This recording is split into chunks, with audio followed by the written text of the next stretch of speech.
What's going on, everybody? Good morning, good evening, wherever you are and whatever time it is. Welcome back to another video with your man, Measureaholic. Ladies and gentlemen, welcome to episode 3 of my Britanni campaign, Total War of Attila, using the Age of Justinian 555 AD mod. Today we are starting off with our heir to the kingdom, Gaius Constantinus, leading an invasion into northern Scotland. He is now being ambushed by the Picts, or not technically ambushed, it's basically an ambush. They're attacking him from the rear in a surprise attack. He is able to have just enough time to muster his troops and get them into some defensive positions. However, things are looking very dire. Here we have a fairly defendable position on a small little hill outcrop. However, the Picts are coming down from a very large mountain in front of us, so we're basically just hoping that our formation is what will carry the day for us. We have some catapults, which are going to be relatively helpful, but not too much if the enemy charges at us, which it kind of looks like they're going to be doing. You can see them swarming down the mountainside like ants out of an anthill. It's pretty intimidating, to say the least.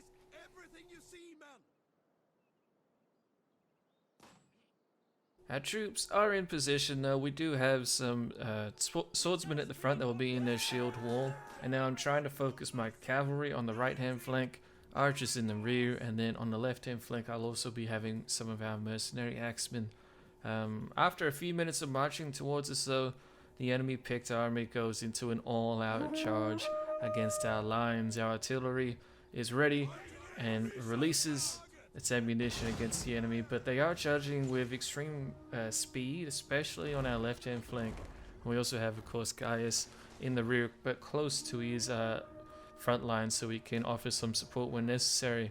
Immediately, the enemy targets our left hand flank and sends in a bunch of swordsman troops and a small contingent of cavalry and spearmen. They're basically trying to lock down our left hand flank and try and punch a hole through one of our sections where things are a little bit weaker, but thankfully we can rotate our axemen around to try and support our swordsmen. But unfortunately I can't do anything about their cav, so we're just going to have to suffer through this skirmisher fire that they're throwing at us. Meanwhile, the rest of their army held for an extra few seconds, but after they had engaged us fully on our left hand flank, they're doing an all-out attack across our entire front line. Our left hand corner is getting smashed. They're looking like they're going to punch through, but I don't really have time to micromanage it. Instead, I got to focus on the right-hand flank, where they have all of their cavalry. They have at least 3 units of cav. They have supporting infantry. I only have 1 unit of cavalry with some supporting infantry as well. So it's looking like it's going to be a very tough fight on our right-hand flank, and our swordsman units are getting hit by their pikemen and axemen, which is a very bad combination to go up against swordsmen. That is to say, for the swordsmen, we're going to get hammered over there. Thankfully on the left hand flank though, because we had a unique formation where we basically folded back our left hand wing, we're going to be outflanking the enemy relatively quickly, so that will help out. I tried to keep my reserves out of the fight for as long as possible to try and wear down the enemy, but since they were taking skirmisher fire from the enemy army, I basically ended up just committing them a little bit more early than what I would have wanted. But things are looking okay on the left-hand flank, but on the right-hand flank we have a big panic moment. They punch through our far right-hand line. Their axemen were just way too aggressive for our swordsmen to contain.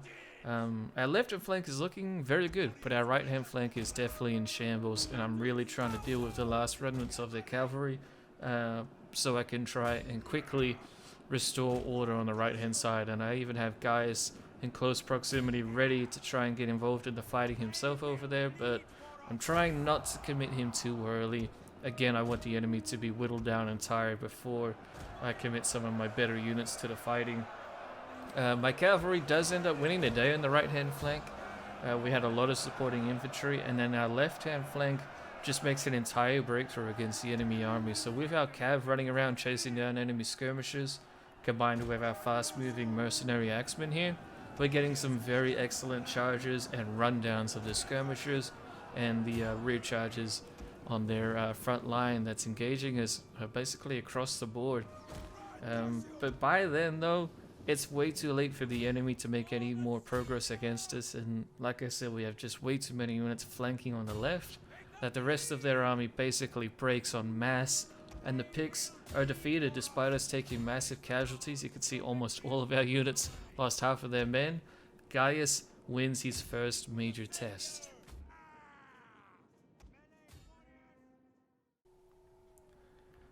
Here are the stats if you do want to see them. As always, our axemen carried the day, but our swordsmen did pretty much fantastic across the board.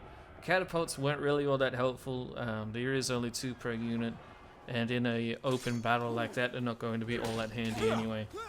But it doesn't matter. We wipe out the massive Pict army that had basically ambushed us. We will take on some of the warriors who are willing to fight for us, as Gaius knows that he needs to be strategical now instead of proud. However, speaking of strategical, we are now instantly advancing on the Pict capital. We've been besieging it for a few months by the time you're seeing this attack here. And as such, we've whittled down the enemy garrison a little bit. We also have created a couple siege towers for the assault on the city, but now before winter comes, it is time for the First Legion to take out the Picts. And we are beginning with a assault on the eastern flank of the capital. We only have a bunch of mercenary units leading some siege towers over there, so hopefully they'll be good enough to deal with it. But in the meantime, over here on what I believe is the south side, we are bombarding the enemy's main front line and their main wall. I'm going to be taking my time on committing on the front line over there though, and as a result, the enemy sends out a large chunk of cavalry against our eastern troops here, and they will even stop one of our siege towers from reaching the wall. However, one of them will reach the wall, and they don't have any infantry around the gate to help out defend. So basically our axemen are going to do very well in their assault, even though it is just one unit of our troops being stuck, I should say not being stuck by the enemy cav. And I dealt with them really quickly by getting a nice rear charge here on the cavalry. As long as we keep them tangled and don't let them retreat back inside their fortress, they're going to get wiped out en masse pretty quickly. So that's excellent. Things are looking good over here on the eastern side. However, the enemy general that was outside of the city does reinforce on this eastern side, and he nearly gets a decent recharge on our troops, but thankfully we managed to isolate and wipe him out. And while that was all happening, on the south side now at the main battle line, our siege engines are hitting the walls, and we are starting to assault the city itself.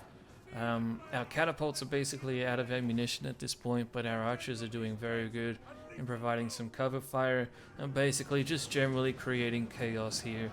I'm not really looking to set the city on fire though. I do want to occupy this, so I was very specific for my catapults and archers to just target the watchtowers and enemy units.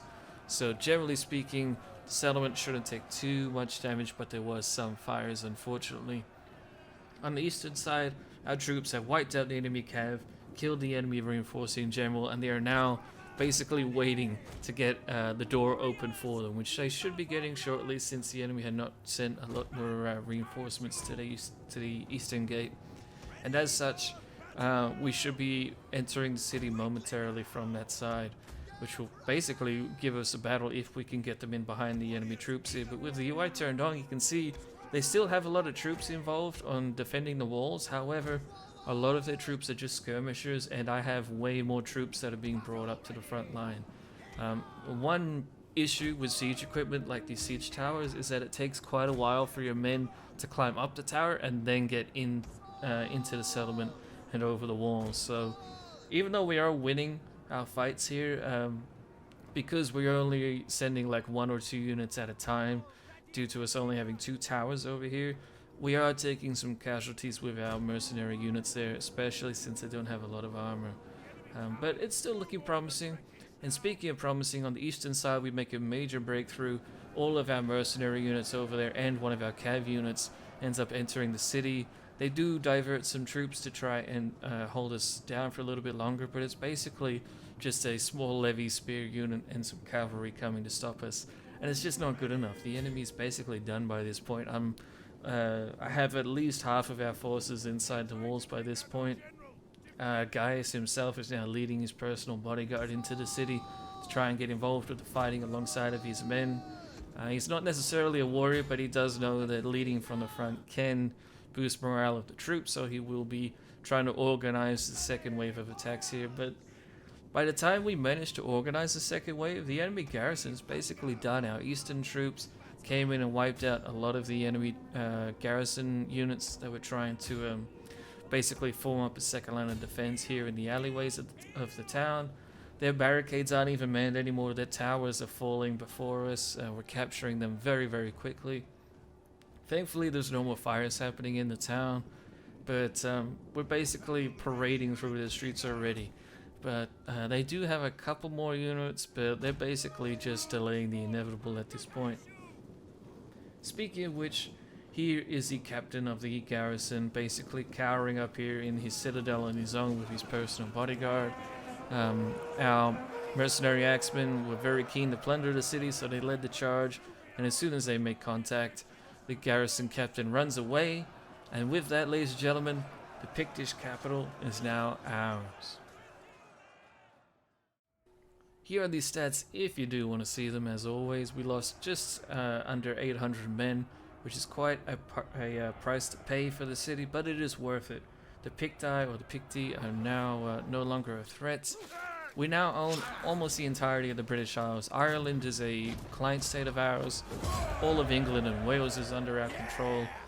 It's just the border of England and Scotland is now owned by a I believe it's a Germanic faction that's living there, but they're not friendly towards us. They're not accepting any negotiation, but they're also not aggressive yet, so we're going to ignore them for now.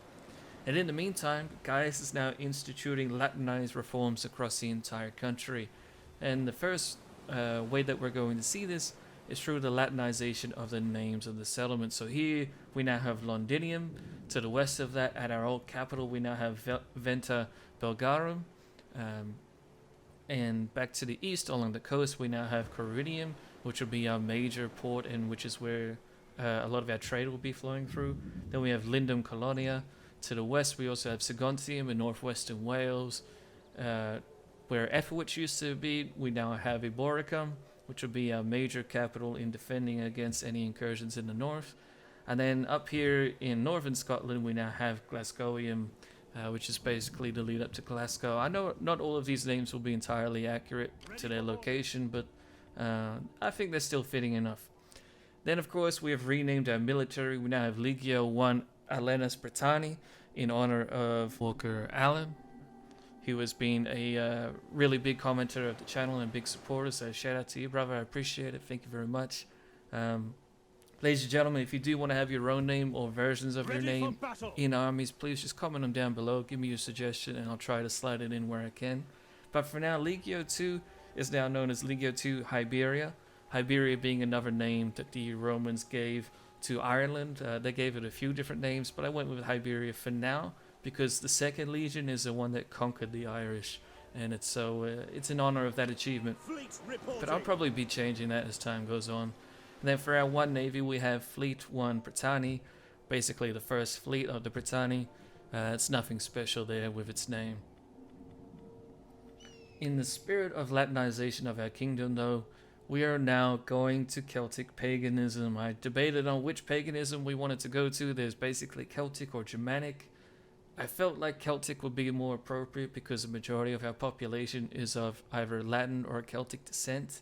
And unfortunately, there's no Latin pagan option in Age of Justinian. There is a heresy religion, quote unquote, which has the same symbol as what the Latinized pagan religion is in vanilla Total War Attila, but I figured we may as well just go into Celtic paganism. It's probably a bit more appropriate since we are a Roman/British faction. And so many of you guys already commented requesting that you would like to see it, so now it is done. Unfortunately, it's not going to mean all that much change for our kingdom. Some of our units will even still talk about being Christians, but that's okay. We're a multicultural people and we'll still allow the Christians to live in our lands, right? That's okay. It's no problem. However, what is a problem is Corinium is instantly under attack from the Frisians after we killed their king and obliterated their army outside of Boracum. They did not like it, and now they are raiding our shores. I did fight this battle manually, however, I had a glitch where as soon as the enemy army landed their ships on our shore, the FPS of the battle was fine, but the animations of all of the units started to glitch out, and it looked horrendous.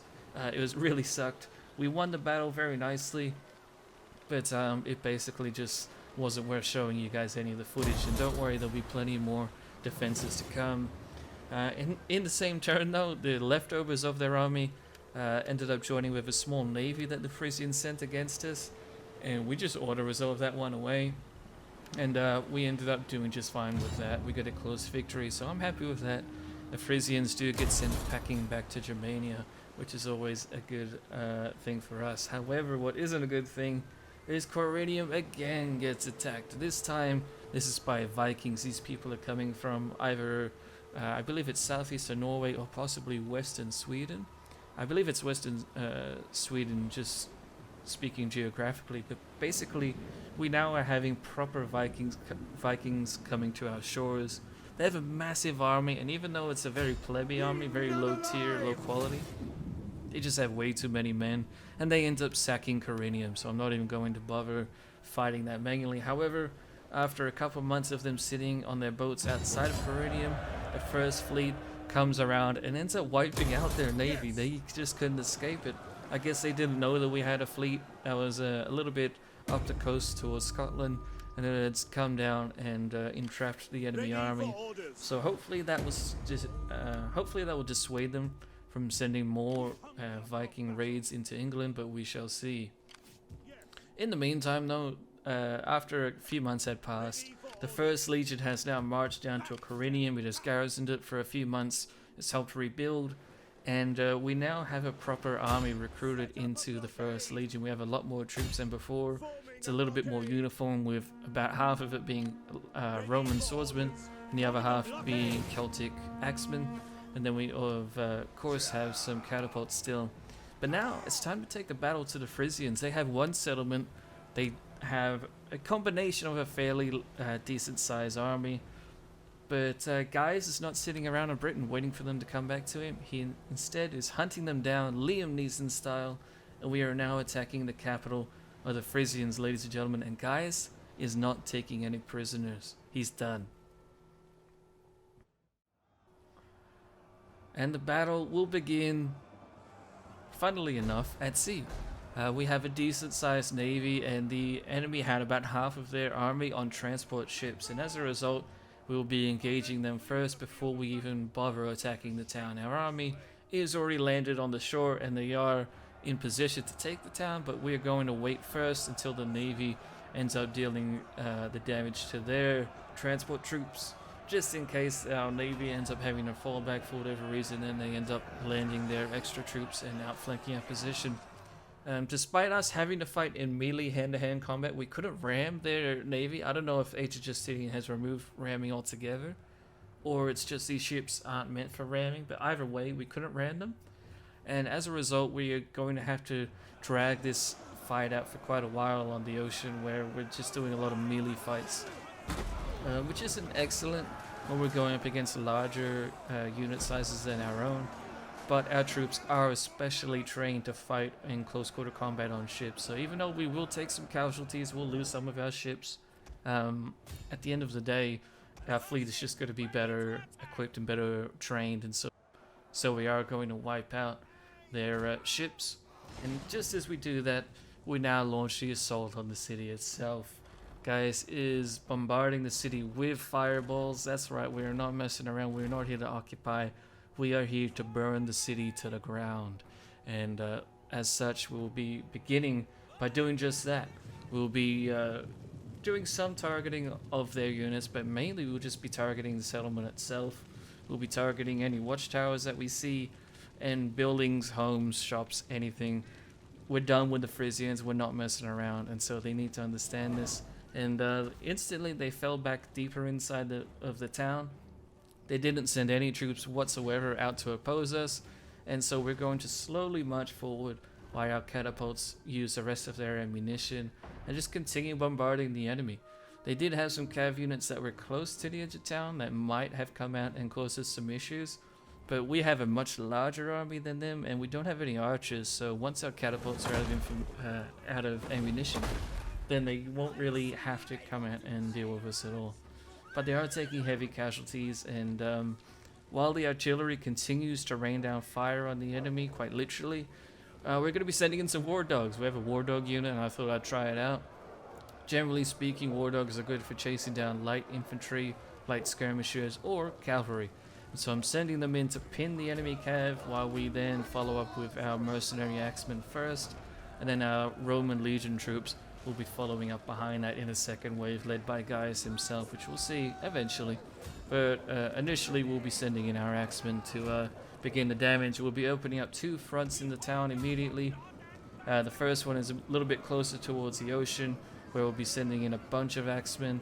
And then just to the right of them, we'll see shortly that we are also sending in more axemen, but not as many as this contingent.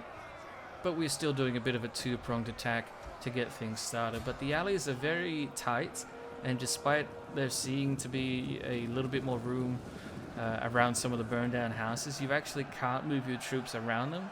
So that made these small alleys even tighter than what I had anticipated. So I'm going to open up a 3rd front into the town fairly quickly, because I don't want to lose our men to having a long ridiculous grind, and we are taking fire from the enemy towers. So here is the 3rd front opening up now. We're sending in some Roman swordsmen instantly. Hopefully they can get the job done and show these Germanic, well, not Germanic, Celtic I should say, axemen how to get things done. That is to say, our Celtic axemen that are on the other 2 fronts. Shortly after the fighting ensues, Gaius sends up his personal bodyguard, along with himself of course, to march in between the different battlefronts to try and provide some moral support or morale support to his troops. And while that's happening, we have snuck in our single unit of cavalry, and even though they're getting decimated by enemy skirmishers, they're still going to get a decent rear charge into the enemy units in this 3rd front line that we have here. And as a result, we now also break through on the 2nd front line that we have. And basically, our troops are now swarming over the center of the settlement. They only have a couple more units that are holding out on the edge of town here, and we'll be able to outflank them, no issue, no problem. But while that was happening, I ended up rotating our axemen out of the fight, and then I sent in Gaius himself with his personal bodyguard. And then after him, we're also sending in some Roman swordsmen. Gaius needs to get into the front. He needs to get into the melee and prove himself as a warrior king for us. Even though he isn't really a warrior all that much himself, he needs to at least appear as one. And so he'll be leading his personal bodyguard here against the enemy's captain personal bodyguard as well. But at the end of the day, our numbers are greater than theirs, and our troops are greater than theirs. And the garrison ends up routing en masse after a short amount of time of Gaius leading his troops in the battle. They just can't handle it. And with that, ladies and gentlemen, the Frisians are done. It is now time to burn this city to the ground. As always, here are the statistics for the battle, if you do want to see them. Most of our axemen did pretty fantastic. However, our swordsmen are also doing really well in combat. Generally, I try to keep them behind before I send them in with the axemen, so I can kind of keep the numbers up a little bit more, since the axemen are very easily replaceable, since they're just mercenaries. But we lose just under 1,000 men in exchange for killing 3,800. That's definitely an exchange I'll take any day of the week. And with that, the Frisians are gone. We razed their settlement to the ground. Their faction is now destroyed. Unfortunately, I can't show you footage of the razing because my footage kind of bugged out during that. So that's a bit of a shame, but don't worry, there'll be plenty more cities to be razed in future episodes, as Gaius now intends to lead a campaign, an expedition in fact, into the Scandinavian heartland and hunt down the home of these Scandinavians who are now starting to raid our shores. But that will have to be for another episode. So, ladies and gentlemen, thank you all for watching. Hope you guys enjoyed, and I shall see you in the next one.